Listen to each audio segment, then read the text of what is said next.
ញ្ញាតសូមគោរពជម្រាបសួរពុកម៉ែបងប្អូនទាំងអស់ជាទីគោរពថ្ងៃនេះខ្ញុំចត្រាបានមកកាន់ស្រុកអង្គរបរិយបាននៅខាងភូមិបាសែមកជួបលោកយាយគឹមដែលគាត់មានជីវភាពលំបាក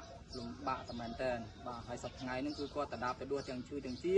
ក្នុងការទៅរើសសបកដបយកមកលក់ចិញ្ចឹមជីវិតចិញ្ចឹមចៅចិញ្ចឹមកូនបាទហើយមានកូនស្រីមួយមានចៅស្រីមួយបាទហើយគាត់នឹងក៏ឈឺប្រចាំថ្ងៃផងដែរអត់ដែរលួសទេបាទហើយទៅពេទ្យទៅអីហ្នឹងគឺមានការខ្វះខាតបាទទោះបីជាមណ្ឌលសុខភាពមិនយកលុយពីគាត់ប៉ុន្តែគាត់ត្រូវការហូបត្រូវការចំណាយផ្សេងៗចឹងទៅដោយមើលឃើញគឺលំបាកបាទរបស់គាត់ខ្ញុំក៏បានចាត់ចែងជាស្បៀងអាហារមួយឈុតធំនេះជូនដល់លោកយាយបាទហើយអ្វីដែលសំខាន់គឺយើងអាណិតគាត់គឺគាត់រស់នៅក្នុងខ្ទមនេះផ្ទះរបស់គាត់អាចរស់នៅបានទេដោយសារតែជើងតសហ្នឹងខ្លាយជាដីហើយបាទខ្លាយជាដីអស់ហើយអញ្ចឹង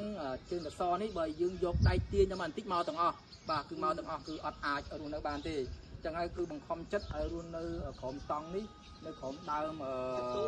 កទួតបាទខ្ញុំចាំបានខ្ញុំធ្លាប់ជួយតង់គាត់2 ដងហើយបាទគាត់ជួយតង់គាត់2 ដងហើយបាទថ្ងៃនេះខ្ញុំបានរៀបចំជាជំនួយនេះជូនដល់លោកយាយហើយក្នុងនោះមានការជួយជ្រោមជ្រែងនិងការជួយឧបត្ថម្ភពីបងស្រីរុនសវង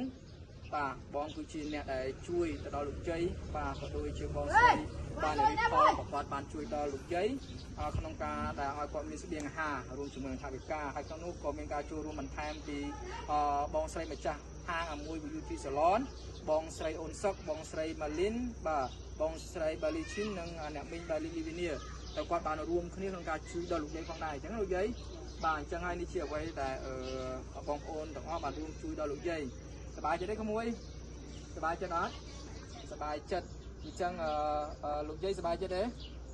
ប្បាយចិត្តបានបងប្អូនបាទលោកយាយលោកយូទើក៏លោកគ្រូទាំងអស់ជួយខ្ញុំបាទសប្បាយចិត្តណាស់បាទនឹងហើយអរគុណមែនតើហើយគាត់សប្បាយចិត្តហើយគាត់ក៏បានអរគុណទៅដល់បងប្អូនហើយអញ្ចឹងជូនពុកឲ្យលោកយាយក៏សូមជូនពរបងប្អូនទាំងអស់ដែលជាម្ចាស់ជំនួយតាមរយៈខ្ញុំ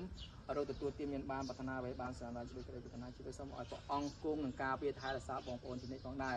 អរគុណហើយនេះជាអ្វីដែលខ្ញុំបានប្រគល់ជូនដល់គាត់ហើយជាចុងក្រោយសូមឲ្យបានព្រះបាទប្រទានពរដល់បងប្អូនទាំងអស់គ្នាសូមអរគុណសូមជម្រាបលា